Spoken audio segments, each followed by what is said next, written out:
Hello students. Today let me take the third lecture to discuss with you the second chapter of the cost accounting, that is costing. The chapter is overheads or distribution of overheads. Today's lecture particulars are: class is TY BCom, subject is costing, lecture number is chapter 2 पैकी lecture 3, third lecture of second chapter. Date is 27/9/2020 and chapter name is overheads or distribution of overheads. Every day you have to take down all the particulars of this lecture.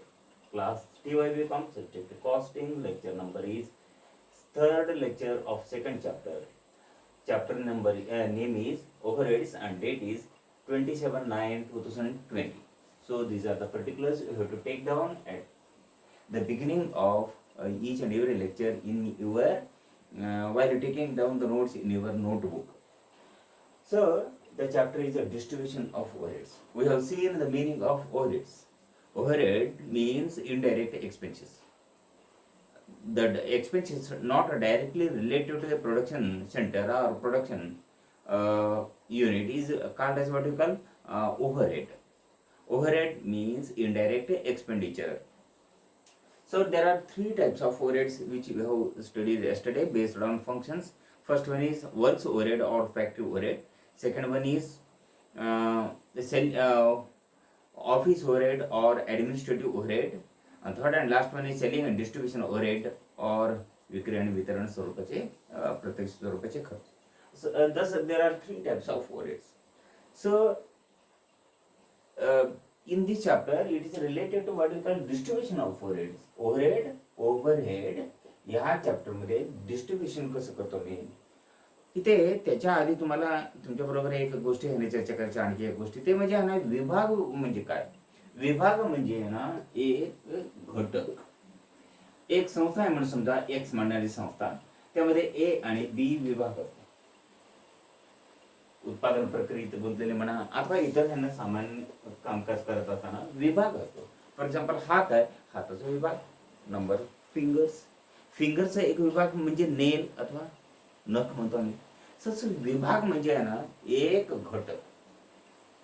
आणि for example x म्हणणारे एक आहे ना संस्था आहे, त्या संस्थेमध्ये तीन विभाग आहेत. पहिला department A, department B, department C. Department A आणि बी प्रोडक्शन मध्ये आहे ना काम करत असलेले असेल. Department C equal to service असेल, S for service, P block production. Thus in X firm, X manufacturing organization, there are three departments. Out of these three departments, first two departments, department A and department B, production ला निगडित आहे, यानी production. आणि C department is related to service. For example, canteen हे service आहे. आणि production म्हणजे आहे ना उत्पादन प्रक्रियेमध्ये ए विभाग, त्यानंतर ट्रान्सफर होतो बी, त्यानंतर आहे ना फिनिश्ड प्रोडक्ट होईल. तसंच आहे ना सी डिपार्टमेंट आहे, उत्पादन प्रक्रियेत डायरेक्टली निगडित नाही. This C department for example canteen department म्हणून सुद्धा कॅटरिंग सर्व्हिस म्हणतो आम्ही. Canteen department may is not directly related to production, it is called as service department. Service department, सेवा विभाग असे म्हणतात.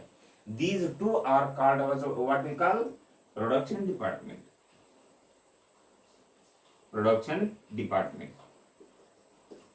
लक्षात घ्या, प्रोडक्शन डिपार्टमेंट उत्पादन विभाग आहे. सर्व्हिस डिपार्टमेंट सेवा विभाग असे म्हणतात. फॉर एक्झाम्पल MSRTC आहे. So Maharashtra state road transport corporation अथवा महाराष्ट्र रस्ता वाहतूक महामंडळ आहे म्हणजे MSRTC. हे लक्षात ठेवायला हे सेवा विभाग आहे. आणि सेवा म्हणजे जे काही आम्ही डोळ्याने बघू शकत नाही पण आम्हाला गरज असतो त्याला सेवा असं म्हणतो. आम्ही invisible subject matter of trade म्हणतात सेवेला. सो असं आहे ना सेवा विभाग आहे. ह्यामध्ये याने विभाजन करायचं असतं ओव्हरहेड सगळे. त्यालाच काय म्हणतात, डिस्ट्रीब्युशन ऑफ ओव्हरहेड म्हणतात. त्याला एक चार्ट तयार करायला लागतो. आज तुम्हाला आहे ना व्हॉट्सअपवर पोस्ट करेन मी statement of primary distribution of overhead. म्हणजे प्राथमिक स्वरूपाचे विभाजन कसं कोणत्या पद्धतीने ओव्हरहेडचं करतो त्याचा एक तक्ता असतो, अतिशय महत्वाचा 2 तक्ता आज मी व्हॉट्सअपवर पाठवणार आहे हे लेक्चर संपल्यानंतर.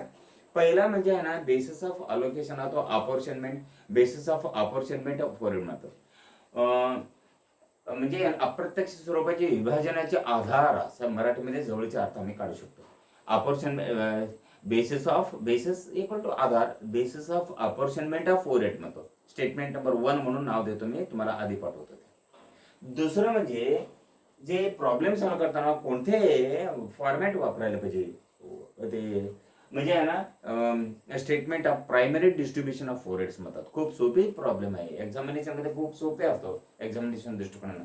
म्हणजे आहे ना त्या फॉर्मॅटमध्ये तुम्हाला आहे ना प्रॉब्लेम सॉल्व्ह करायला लागतो. पहिला आहे basis of allocation, basis of apportionment. अपॉर्शनमेंटचा अर्थ तुम्ही असं करा, अपॉर्शनमेंट ऑफ ओव्हर हेड्स असं म्हणतो. अपॉर्शनमेंटचा अर्थ आहे, तुम्ही जवळचे अर्थ काढू शकता, डिस्ट्रीब्युशन असा अर्थ तुम्ही जवळचे अर्थ करू. Basis of apportionment of overhead म्हणजे statement of basis of apportionment of overhead म्हणजे ओव्हरहेडचं ना विभाजन कोणत्या आधारावर करायला पाहिजे त्याचा एक तक्ता आहे ना पहिला पाठवतो मी.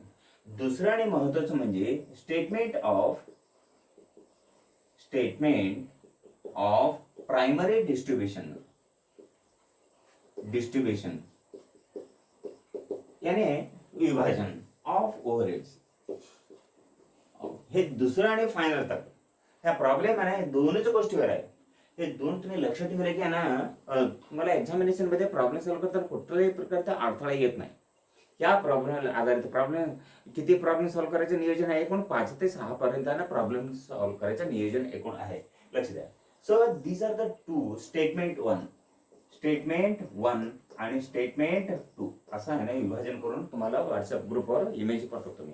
तुम्ही नोटबुकवर आहे ना व्यवस्थित आहे ते तसंच आहे ना लिहून घ्यायचं. हे सगळ्या गोष्टी कॉस्टिंग टेक्स्टबुक मध्ये आहे. ज्यांच्याकडे आहे ना कॉस्टिंग टेक्स्टबुक आहे ते चांगलं झालं, त्यामधून इमेज काढून पाठवतो मी. आणि इन केस तुमच्याकडे आहे ना टेक्स्टबुक नसेल तर लायब्ररीमध्ये उपलब्ध असेल तर घ्या.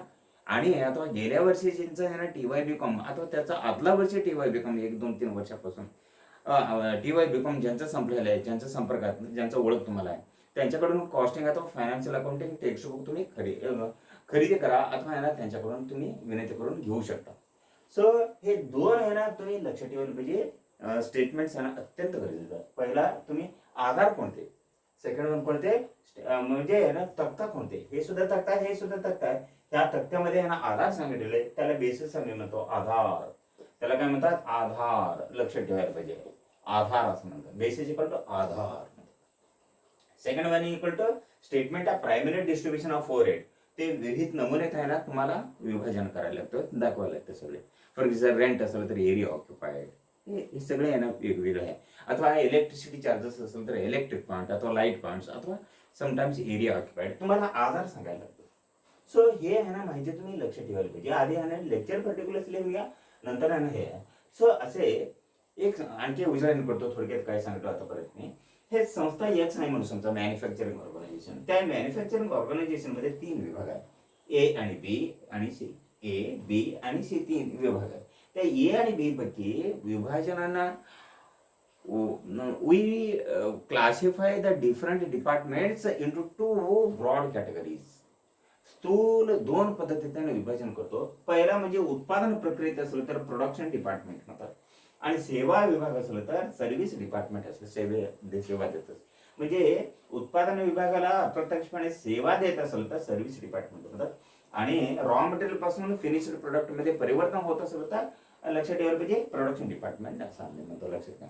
Sir, thus there are 2 types of departments. One is production department आणि service department. आणि प्रोडक्शन डिपार्टमेंट एक्झामिनेशन मध्ये प्रॉब्लेम झाला 2 ते 3 असू शकेल, सर्व्हिस डिपार्टमेंट 2 अथवा एकदा 3 सुद्धा असू शकेल. लक्षात घ्या. ते विहित नमुन्यात आणि विभाजन आम्ही करायला लागते, हे माहिती तुम्ही लक्षात ठेवायला पाहिजे. सो एक झाला.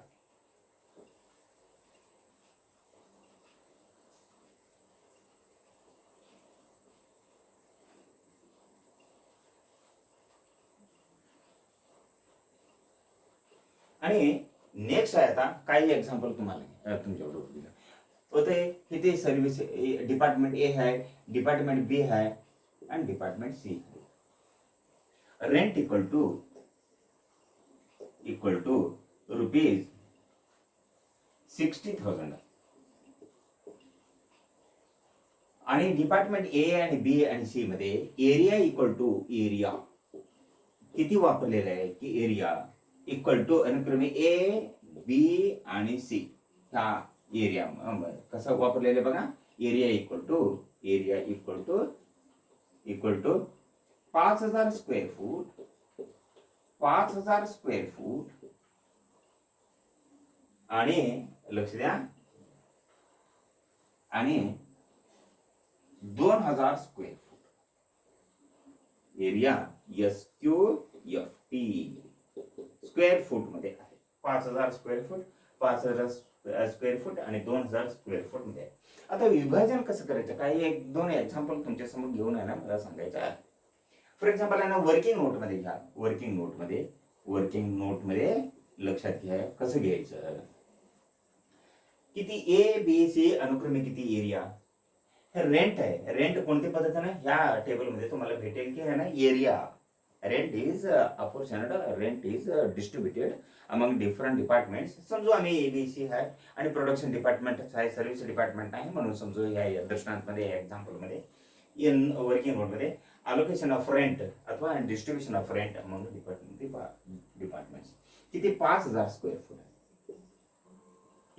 इथे 5,000 आहे आणि इथे 2,000 आहे. सगळं ह्याने रद्द करा. शून्य समान संख्येचे शून्य रद्द करायचे. किती झाला 5 2 झाला म्हणजे किती झाला 5 भागले आणि 2 भागले किती झाला 5 + 5 = 10 + 2 = 15 I mean 12. 5 12 2 5 2 12 कारण सांगतो टोटल किती झाला 12. सो 5 12 आणि 2 12 5 किती 5 क्वेश्चन आहे आणि नंतर इथे किती टोटल 5 आहे 2 आहे. एकूण किती झाला 5 + 5 = 2 + 2 = किती टोटल 12 झालं. 12 रुपये असेल तर 5 रुपये इथे 5 रुपये इथे आणि 2 रुपये इथे. ओके ठीक आहे. आता रेंट आहे ना 60,000 आहे. कसं घ्यायचं बघूया. ए डिपार्टमेंट इक्वल टू किती झाला इथे की 5 भागले 12 गुणले 60,000 एकूण आहे इक्वल टू किती झाला बघा 25,000 वर्कआउट होतो. म्हणजे लक्षात घ्या 60,000चा 5 12 इक्वल टू किती झाला 25,000. इथे सुद्धा सेम येणार किती 5 12 गुणले 60,000 इक्वल टू रुपीज किती वर्कआउट झालं इथे इक्वल टू वन्स अगेन किती 25,000 रुपये वर्कआउट होणार. आणि सी डिपार्टमेंट साठी 2 12 गुणले किती 60,000 इक्वल टू किती वर्कआउट इथे 10,000 रुपये येतो इथे. म्हणजे इथे लक्ष ठेवायला म्हणजे कसं कशाकडे लक्ष द्यायचं एकूण डिपार्टमेंटनी आणि त्याने वापरत असलेली जागा 5,000 स्क्वेअर फूट 5,000 स्क्वेअर फूट आणि 2,000 स्क्वेअर फूट आहे आणि रेंट इक्वल टू किती 60,000 रुपये आहे. रेंट इक्वल टू रुपीज किती आहे 60,000 आहे. ते 60,000 रुपये कोणत्या आधारावर द्यायचं ह्या टेबल मध्ये असतो. Rent is apportioned, rent is distributed among different department on the basis of area occupied. हे अधिक महत्वाचं आहे. सो किती area occupied equal to 5,000 2,000 square foot आणि सामान्य म्हणजे कॅल्क्युलेट झालं 2 5 2 झाला म्हणजे 5 15 12 5 12 आणि 2 12 झालं. राईट. इथे आहे ना मी कॅल्क्युलेशन केलं सेम आहे ना इथे कॅल्क्युलेशन केलं म्हणजे आहे ना ए डिपार्टमेंटचा वाटा किती आहे. ए डिपार्टमेंटचा वाटा इक्वल टू किती आहे इथे rent equal to 5/12 of 60,000 equal to 25,000. B डिपार्टमेंटचा सेम आहे data calculation 5/12 of 60,000 equal to 25,000 आणि डिपार्टमेंट सी चं किती 2/12 ऑफ 60,000 इक्वल टू 10,000. हे एक झालं. असं एक्झामिनेशन मध्ये तुम्हाला कॅल्क्युलेशन किती करायचं होतं? 7 ते 8 असं कॅल्क्युलेशन करायचं वर्किंग रूट मध्ये आधी सगळे. नंतर आहे ना ह्या तक्त्यामध्ये भरायचं. हे आधार घेऊन ह्या तक्त्यामध्ये भरत जायचं. आणि हे प्रॉब्लेम अतिशय सोपे आहे. हे दोन आहे ना तुम्हाला लक्षात घ्या. हो स्टेटमेंट तुम्हाला पोस्ट करतो. आणखी एक दृष्टांत घ्यायला प्रयत्न करतो मी इथे. कोणते? Department XY. दुसरे एक एक्झाम्पल मध्ये किती आहे बघूया. Electricity charges. इलेक्ट्रिसिटी चार्जेस अथवा कॅन्टीन एक्सपेन्सेस घेऊया मी. Electricity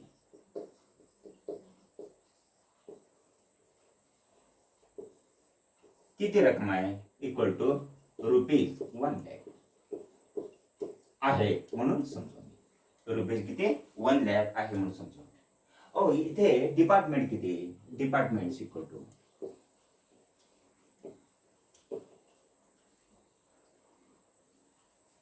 department equal to A है, बी है, सी है आणि डी. 4 डिपार्टमेंट आहे. चारही डिपार्टमेंटचा आता इलेक्ट्रिसिटी चार्जेस असेल तर आधार कोणते घेतो आम्ही? बेस इक्वल टू बेस अथवा बेसिस इक्वल टू कोणते आधार घेतो आम्ही? लक्षात ठेवायला पाहिजे ते. इक्वल टू एक तर इलेक्ट्रिक पॉइंट. Electric points